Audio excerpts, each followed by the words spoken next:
میں نے سوچا کہ مریخ پر شاید ہوں گے، تو میں دیوانہ وار ان چشموں کی تلاش میں اس کائنات کو روند ڈالا میں نے. زمین کو تو روند ہی ڈالا ہے، اب اس کائنات میں بھی نکلا ہوا ہوں کہ کسی دن ہائیڈروجن بم لے کے چاند پر ہی نہ پہنچ جائے کہ چلو یار اور تو کچھ نہیں، سے اڑا کے دیکھتے ہیں کیسا منظر ہوگا. تو میری گزارش یہ ہے کہ یہ سب چشمے یا یہ چشمے جو ہے یہ میرے انفس میں بھی نہیں ہیں، آفاق میں بھی نہیں، لیکن میرے وجود کی ایسی طلب ہے جن کے بغیر میں زندہ نہیں رہ سکتا. بس انہیں سرچشموں کی تلاش میں مادیت پسندی فنا ہو جاتی ہے اور انسان آخر کار ایک دن مذہبی بن جاتا ہے، کیونکہ یہ سرچشمے صرف وہیں، اس کے علاوہ کہیں. تو یہ جو بڑا دماغ ہے یہ ایسے ہی مطلب جو نہیں پہنچے اس جگہ کیا اس میں یہ ہے کہ انسان کی، جیسے ہائیڈگر ہے، ہائیڈگر کے بارے میں دو آدمیوں نے ایک ہی جملہ کہا.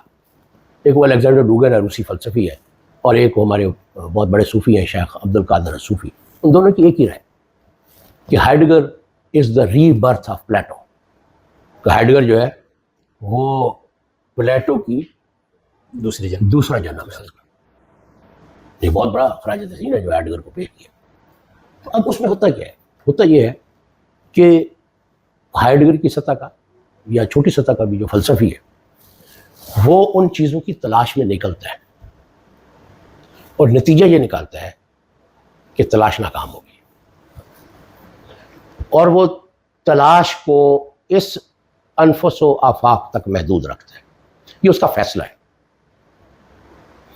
کیونکہ وہی کو وہ بندہ مان سکتا ہے جو پہلے سے یؤمنون بالغیب، جو پہلے سے وجود کے بارے میں ایک بدیہی موقف رکھتا ہو کہ کل وجود یہ نہیں ہے اور یہ وجود کا سلسلہ غیب تک دراز ہے.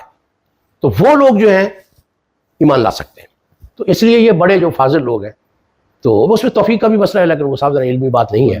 لیکن میرا خیال یہ ہے کہ انہوں نے دیانتداری سے وہ علم کی سرحدوں تک پہنچے اور انہوں نے ہمیں یہ خبر دی کہ یہاں چشمہ حیوان نہیں ہے، وہ چشمہ یہاں نہیں ہے.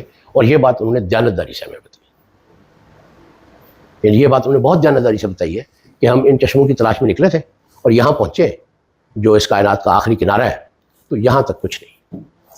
اب آگے کی کہتے ہیں آگے کچھ ہمیں سمجھ نہیں آتی کہ آگے کچھ ہے بھی صحیح یا نہیں ہے، اس لیے ہم اس کے بارے میں، یہ ان کی دیانتداری پر دلالت کرتی ہے.